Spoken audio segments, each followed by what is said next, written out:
Bismillahirrahmanirrahim. Assalamualaikum warahmatullahi wabarakatuh. Sebelumnya perkenalkan terlebih dahulu, kami dari kelompok 4 mata kuliah Biodiversitas IPA B ingin memaparkan hasil diskusi kami yang berjudul Biodiversitas Kingdom Archaea dan peranannya bagi kehidupan dengan anggota Dimas Hadi Prayogi NPM 19103030077. Yang kedua ada Mila Afi Yunani dengan NPM 19103030041. Dan yang terakhir Tiffany Intan Mutiar Hati dengan NPM 19103030104. Oke, yang pertama, pengertian Archaebacteria. Archaebacteria tersendiri merupakan organisme yang metabolisme energi khasnya membentuk gas metana dengan cara mereduksi karbon dioksida. Archaea atau archae berasal dari bahasa Yunani archaio yang berarti kuno. Archaea sendiri ditemukan pada tahun 1977 oleh Carl Woese dan George Fox.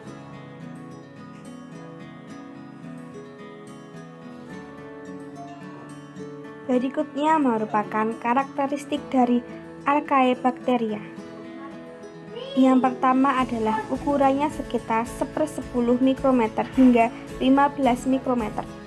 Bertahan di asam lingkungan, air garam atau alkali. Beberapa bisa menahan tekanan lebih dari 200 atmosfer. Yang ketiga, memban selnya tersusun atas lemak berupa ikatan eter dan unit isoprene.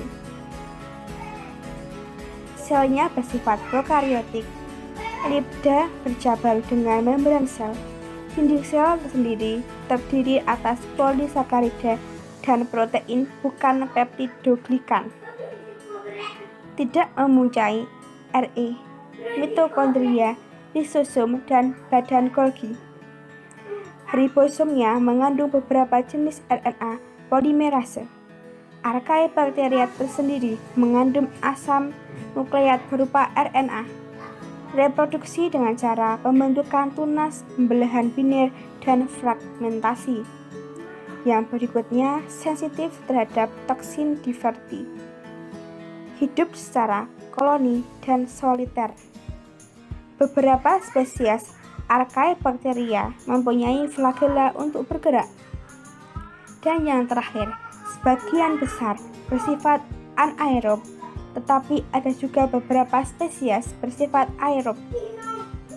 Anaerob fakultatif dan anaerob obligat.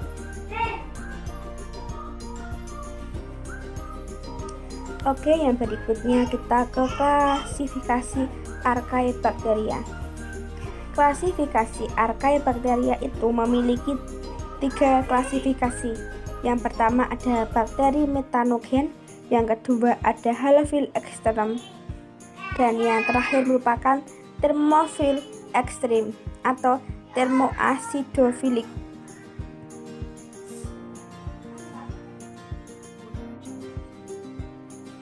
Klasifikasi Archaebacteria tadi, yang pertama adalah bakteri metanogen, di mana bakteri metanogen itu hidup di lingkungan yang tidak membutuhkan oksigen atau anaerob obligat.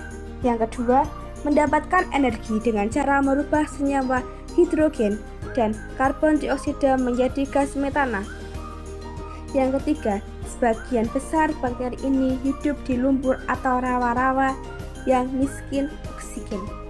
Contoh spesies bakteri metanogen beserta perannya.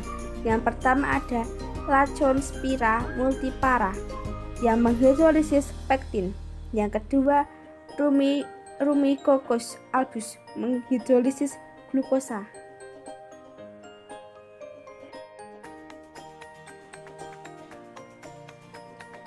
Klasifikasi Archaebacteria yang kedua adalah halofil ekstrim, bersifat heterotrof.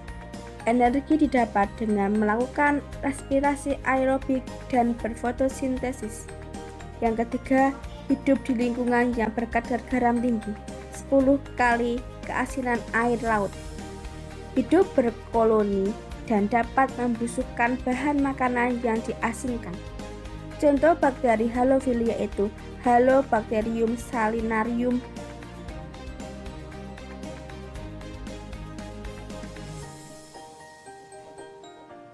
Yang terakhir merupakan termofil ekstrim, di mana termofil ekstrim itu hidup di tempat bersuhu tinggi mencapai 113 derajat Celcius dengan berasam yaitu pH di atas 2.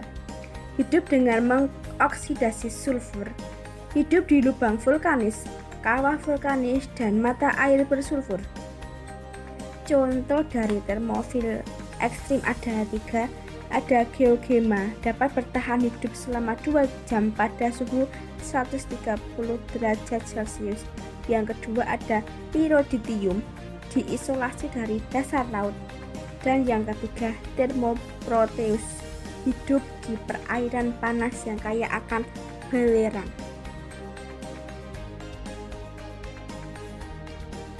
Struktur tubuh Archaebacteria. Yang pertama ada flagella atau flagellum. Flagella sebagai filamen yang menonjol dari sel bakteri dan terdiri dari protein. Flagella bertindak sebagai alat bergerak, tetapi ada juga bakteri tanpa flagella yang dapat bergerak. Yang kedua, kapsul. Bakteri memiliki lendir yang kental dan tebal yang menutupi dinding sel. Secara umum, kapsul adalah bakteri yang menyebabkan penyakit. Fungsinya sebagai alat pertahanan dan perlindungan untuk mencegah kekeringan dan sebagai sumber makanan bagi bakteri. Yang ketiga ada dinding sel. Dinding sel bakteri adalah struktur yang kompleks dan berfungsi sebagai penentu bentuk sel yang terdiri dari mucopolysaccharides dan peptidoglikan yang terdiri dari polimer besar asetil N-asetil yang saling berhubungan dengan ikatan kovalen. Perbedaan antara eubakteria dan archaebacteria terletak yaitu pada konten dinding sel. Selanjutnya ada membran plasma. Membran plasma bersifat selektif permeabel, yaitu hanya molekul atau zat tertentu yang dapat ditransfer. Terdiri dari lapisan fosfolipid dan protein. Membran plasma mengatur pertukaran zat antara sel dan lingkungannya serta membentukkan mesosom. Struktur tubuh archaebacteria yang selanjutnya yaitu sitoplasma. Sitoplasma bertindak sebagai tempat reaksi kimia sel, terdiri dari 8 unit protein, asam nukleat, lemak, karbohidrat, ion anorganik, dan kromosom. Selanjutnya ada ribosom.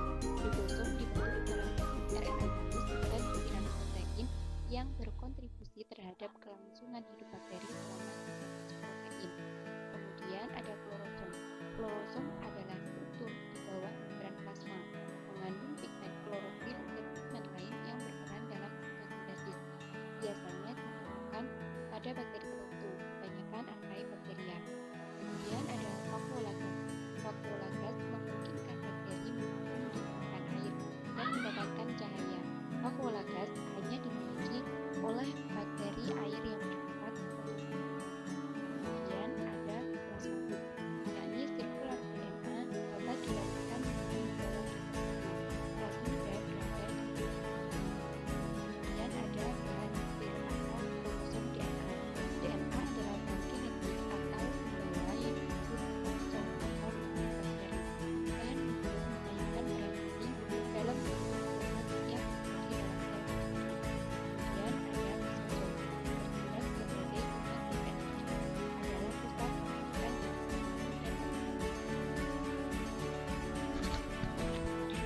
sistem reproduksi Archaebacteria. Bakteri umumnya bereproduksi secara seksual atau bereproduksi secara aseksual. Selain itu, bakteri juga berkembang biak dengan bertukar materi genetik dengan lain. Proses transfer materi genetik ini juga disebut dengan rekombinasi praseksual atau genetik. pertumbuhan bakteri, yaitu pembelahan sel dalam koloni bakteri meningkatkan jumlah koloni dengan cepat. Faktor-faktor yang mempengaruhi berlangsungnya reproduksi diantaranya yaitu suhu, yang mana suhu optimal sampai dengan 300 derajat Celcius. Kelembapan, yang mana bakteri tumbuh dengan baik di lingkungan yang lembab. Sinar matahari, yang mana menghambat pertumbuhan bakteri karena menghancurkan struktur kromosom bakteri. Bahan kimia, yang mana kerusakan atau membunuh dinding sel bakteri dengan menghambat pertumbuhan bakteri. Ketersediaan cadangan makanan dan sisa metabolisme. Hal itu akan terjadi pengurangan cadangan makanan dalam medium dan munculnya metabolisme limbah bakteri menghambat pertumbuhan koloni bakteri. Archaebacteria berkembang biak melalui pembinaan biner, pembelahan multitel, pembentukan tunas, dan fragmentasi. Sistem reproduksi Archaebacteria. Pertama, perpecahan biner. Dalam pembelahan biner, bakteri membelah langsung dari satu sel menjadi 2 sel, 4 sel, 8 sel, 16 sel, dan seterusnya. Kemudian formasi tunas pada cyanophyta atau ganggang biru hijau. Bakteri membentuk tunas dalam bentuk ranting dan akhirnya mengendap membentuk bakteri baru. Dapat ditemukan di keluarga Streptomycetaceae. Fragmentasi pada cyanophyta atau ganggang biru hijau. Fragmentasi adalah pemutusan bagian tubuh yang dapat membentuk individu baru.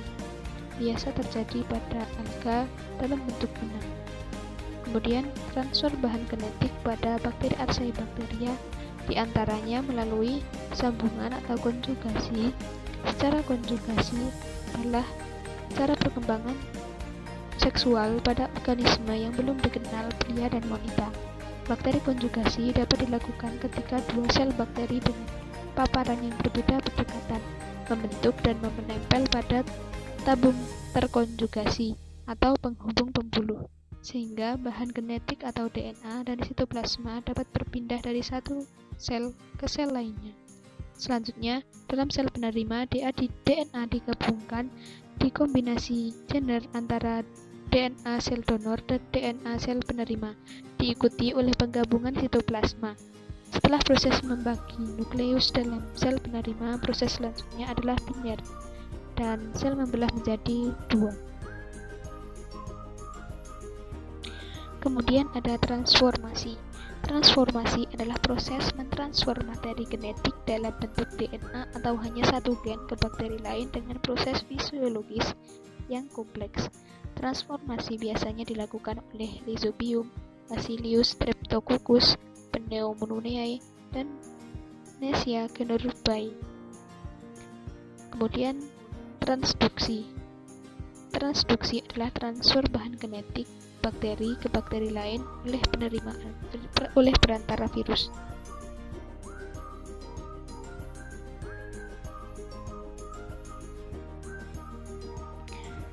Peranan Archaebacteria. Yang pertama, peranan menguntungkan. Beberapa enzim Archaebacteria dalam industri makanan berguna untuk mengubah padi jagung menjadi dextrin, jenis karbohidrat. Contohnya Oryzae, Aspergillus niger, Bacillus. Kemudian enzim Archaebacteria ditambahkan ke dalam deterjen atau sabun cuci untuk meningkatkan kemampuan pada pH dan suhu tinggi. Contohnya Streptococcus bovis, Bacillus, dan juga Lactobacillus plantarum. Kemudian sebagai penghasil gas bio untuk bahan bakar alternatif. Beberapa spesies Archaebacteria juga dimanfaatkan untuk mengatasi pencemaran, misalnya tumpahan minyak. Kemudian Archaebacteria juga berperan dalam proses pembusukan sampah dan kotoran hewan sehingga menghasilkan energi alternatif metana berupa biogas. Contohnya Methanobacterium.